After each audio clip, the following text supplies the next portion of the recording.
चलिए, कई छात्रों के काफी समय से कमेंट आ रहे थे कि सर साइंस के महत्वपूर्ण क्वेश्चन डालिएगा। चलिए दोस्तों, इसीलिए दोस्तों आज की इस क्लास में दोस्तों हम साइंस के महत्वपूर्ण प्रश्न लेकर आए हैं, जो कि दोस्तों 2010 चलिए दोस्तों जो कि दोस्तों 2010 से लेकर अब तक दोस्तों जितने भी महत्वपूर्ण प्रश्न दोस्तों पूछे गए हैं, 2010 से लेकर अब तक जितने भी महत्वपूर्ण प्रश्न पूछे गए हैं, सारे के सारे महत्वपूर्ण प्रश्नों के बारे में डिस्कस करेंगे।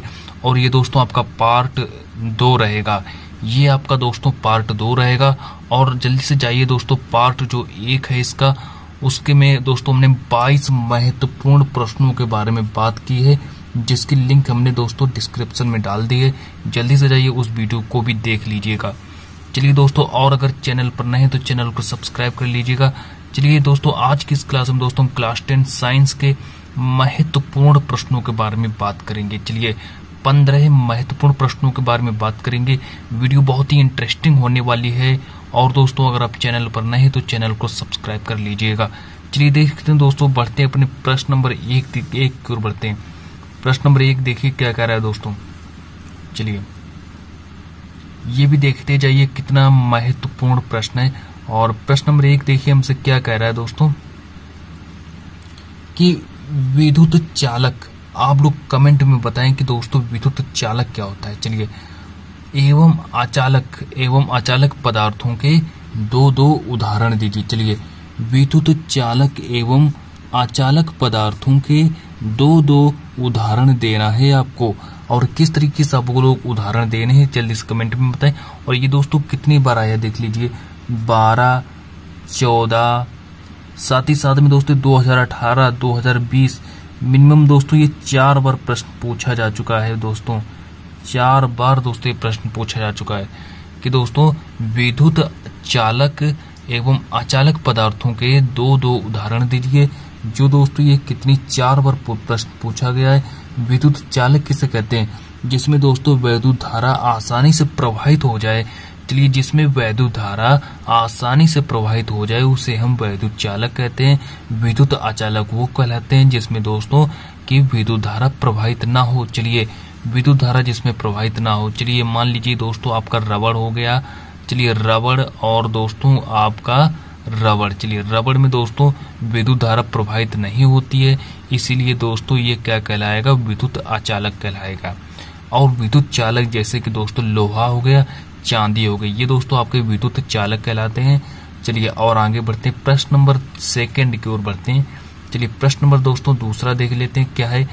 और दोस्तों काफी महत्वपूर्ण प्रश्न है, 2010 से लेकर अब तक पूछे गए सारे के सारे महत्वपूर्ण टॉपिकों के बारे में बात करेंगे। चलिए ये भी प्रश्न दोस्तों काफी महत्वपूर्ण प्रश्न है। और देख लीजिए दोस्तों प्रश्न कितनी बार आया है। 2013 में पूछा जा चुका है ये प्रश्न, 2017 में पूछा जा चुका है ये प्रश्न, और 2020 में प्रश्न पूछा जा चुका है। चलिए कि आवेश Q, धारा I तथा वेग तथा समय T में क्या संबंध है? इस तरीके से हमसे दोस्तों इस समय में और ये दोस्तों संबंध पूछा जाएगा। और आज की इस क्लास में दोस्तों हम 2 नंबर के प्रश्नों के बारे में बात करेंगे।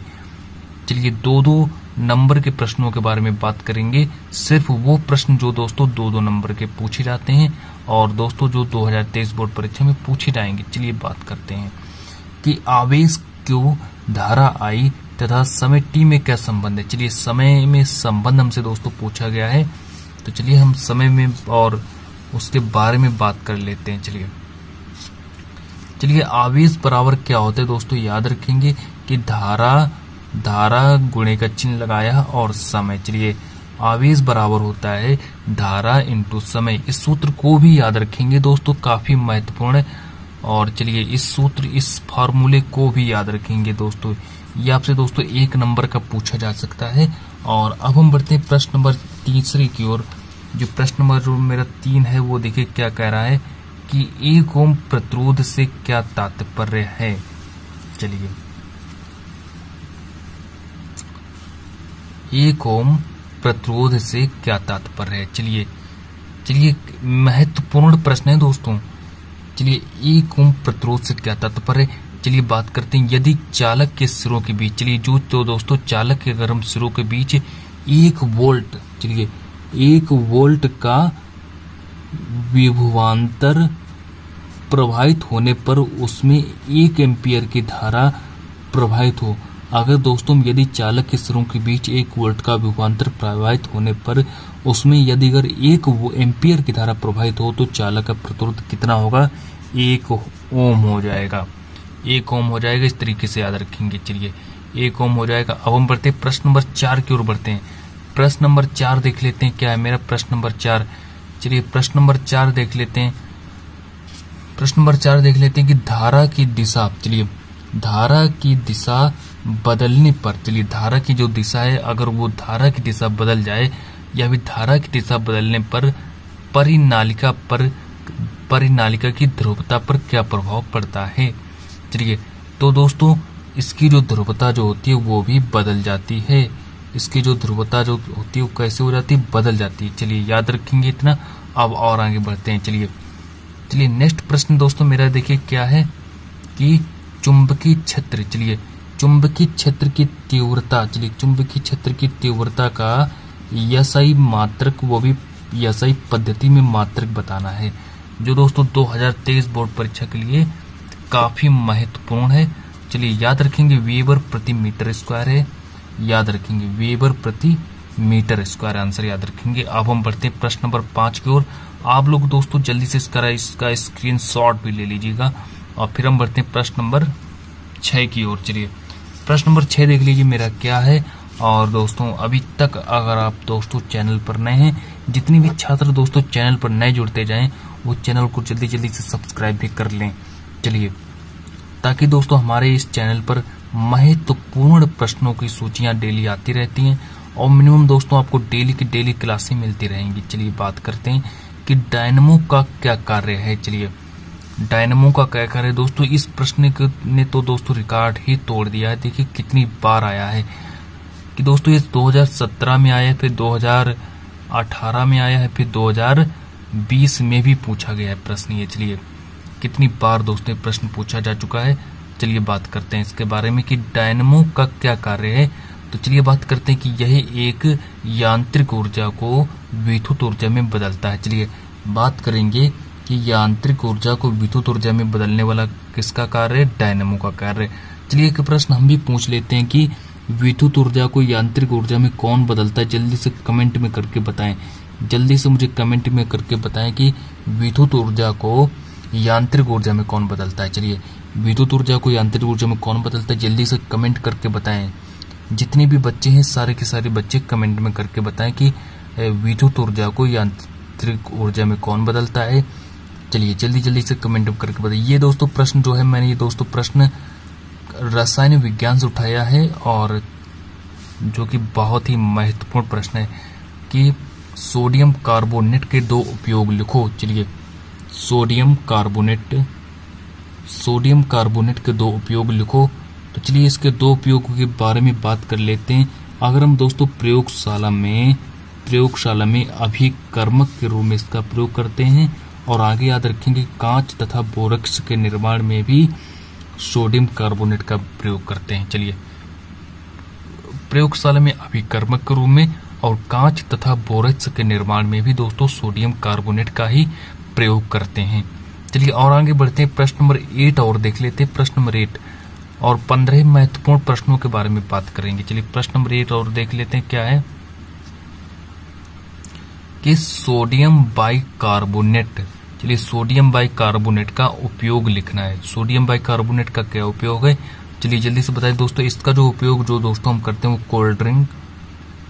कोल्ड ड्रिंक, सोडा वाटर और बेकिंग पाउडर तथा दवाओं में प्रयोग करते हैं। चलिए यह इसका प्रयोग कहाँ करते हैं? Cold drink, soda water, baking powder तथा दवाओं में इसका प्रयोग करते हैं। चलिए आदि चीजों में सोडियम बाइकार्बोनेट का प्रयोग करते हैं।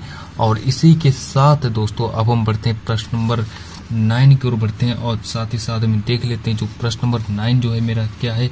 तो दोस्तों जल्दी से आप लोग इसका दोस्तों स्क्रीनशॉट ले लीजिएगा और फिर हम बढ़ते हैं प्रश्न नंबर नेक्स्ट की ओर। चलिए दोस्तों जल्दी जल्दी से इसका आप लोग स्क्रीनशॉट ले लीजिएगा। सो दोस्तों और यहाँ पर बात करते हैं प्रश्न नंबर, अब हम 10 की ओर बढ़ते हैं सीधे सीधे प्रश्न नंबर 9 जो दोस्तों है वो प्रिंटिंग में थोड़ा दोस्तों उसमें मिस्टेक हो गया, इसीलिए दोस्तों प्रश्न नंबर 9 आ नहीं पाया है। प्रिंटिंग में मिस्टेक हो गया है। चलिए दोस्तों, और प्रश्न नंबर 9 दोस्तों आप लोग भूल जाइएगा, प्रिंटिंग में मिस्टेक होने के कारण वो दोस्तों प्रश्न आ नहीं पाया है। और चलिए दोस्तों, कि शुद्ध जल का पीएच मान कितना होता है, जल्दी से बताएं कि शुद्ध जो जल का पीएच मान कितना होता है। और जो बच्चे इसका आंसर जल्दी से कमेंट में बताएंगे उसको दोस्तों हमारी तरफ से दोस्तों उसको सम्मानित भी किया जाएगा। चलिए, शुद्ध जल का पीएच मान कितना होता है जल्दी से बताएं। तो दोस्तों शुद्ध जल का जो पीएच मान होता है वो दोस्तों 7 होता है, याद रखेंगे। जो दोस्तों शुद्ध जल का पीएच मान कितना होता है, 7 होता है। चलिए, प्रश्न नंबर 11 की ओर देख लेते हैं। प्रश्न नंबर 11 क्या कह रहा है कि धावन सोडा का रासायनिक नाम तथा अणुसूत्र लिखो। धावन सोडा का रासायनिक नाम तथा अणुसूत्र लिखो। जो दोस्तों ये प्रश्न 2011-2014 में पूछा जा चुका है।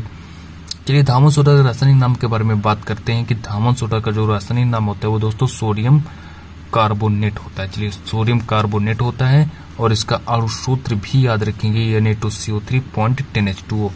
चलिए, इसका अणुसूत्र याद रखेंगे Na2CO3.10H2O। चलिए, धावन सोडा का रासायनिक सूत्र है Na2CO3.10H2O, याद रखेंगे। चलिए, इसी के साथ अब हम पढ़ते हैं प्रश्न नंबर जो मेरा 12 है वो क्या कह रहा है, और 15 महत्वपूर्ण टॉपिकों के बारे में बात करेंगे। चलिए, प्रश्न नंबर 12 देख लेते हैं।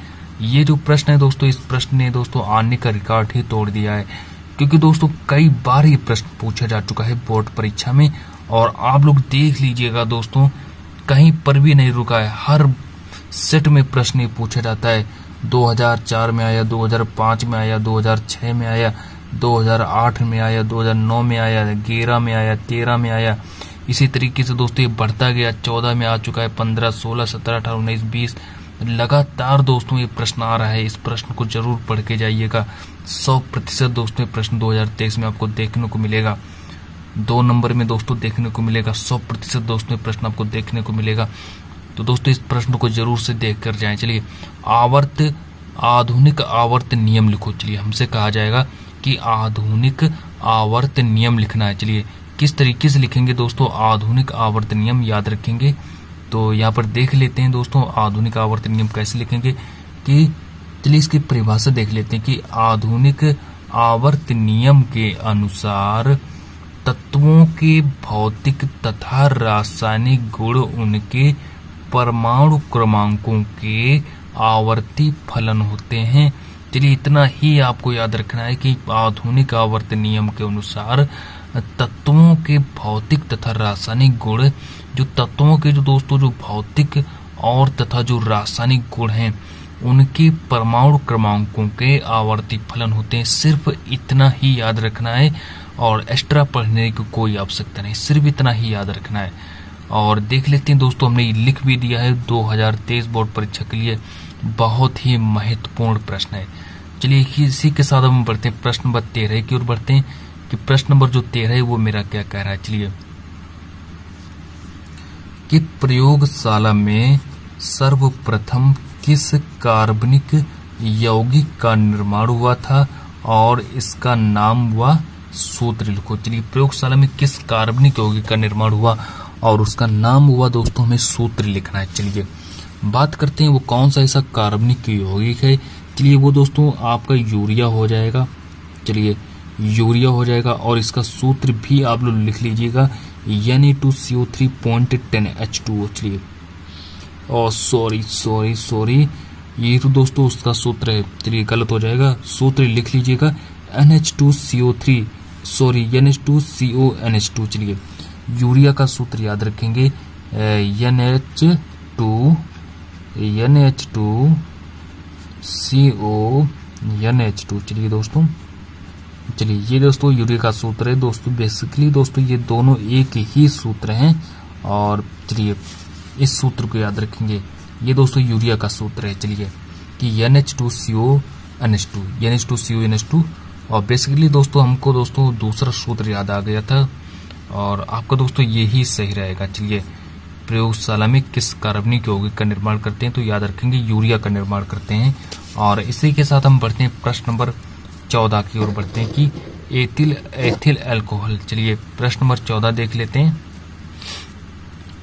कि दोस्तों, चलिए प्रश्न नंबर 14 देख लेते हैं, जल्दी जल्दी से देख लीजिएगा कि एथिल अल्कोहल के निर्जलीकरण से प्राप्त गैस का नाम बताओ। चलिए 2012 से 13, 14 में आया है और उसका नाम भी याद रखेंगे। वो दोस्तों कौन सी गैस है? एथिलीन गैस है, एथिलीन गैस है, याद रखेंगे। और नेक्स्ट प्रश्न है मेरा, देख लीजिए 12, 13, 14 में आया है, बहुत ही महत्वपूर्ण है प्रश्न ये। 15 की ओर बढ़ते हैं और आज की इस क्लास का दोस्तों सबसे लास्ट महत्वपूर्ण प्रश्न है 2006, 8, 10। चलिए इतना महत्वपूर्ण है। चलिए देखिए कितनी बार आया है दोस्तों प्रश्न ये कि, चलिए याद रखेंगे रक्त परिसंचरण तंत्र की खोज विलियम हार्वे ने की थी, याद रखेंगे इतना। सो दोस्तों आज की इस क्लास कैसी लिखेगा आप लोगों को, और आपको दोस्तों किसी भी अगर सब्जेक्ट के अगर दोस्तों महत्वपूर्ण प्रश्न अगर चाहिए तो मुझे जल्दी से दोस्तों कमेंट में करके बताएं, जल्दी से मुझे कमेंट में करके बताएं। और दोस्तों नेक्स्ट टाइम हम आपको दोस्तों उसके महत्वपूर्ण टॉपिक डाल देंगे। ये था दोस्तों आपका पार्ट 2, ये आपका दोस्तों पार्ट 2 था।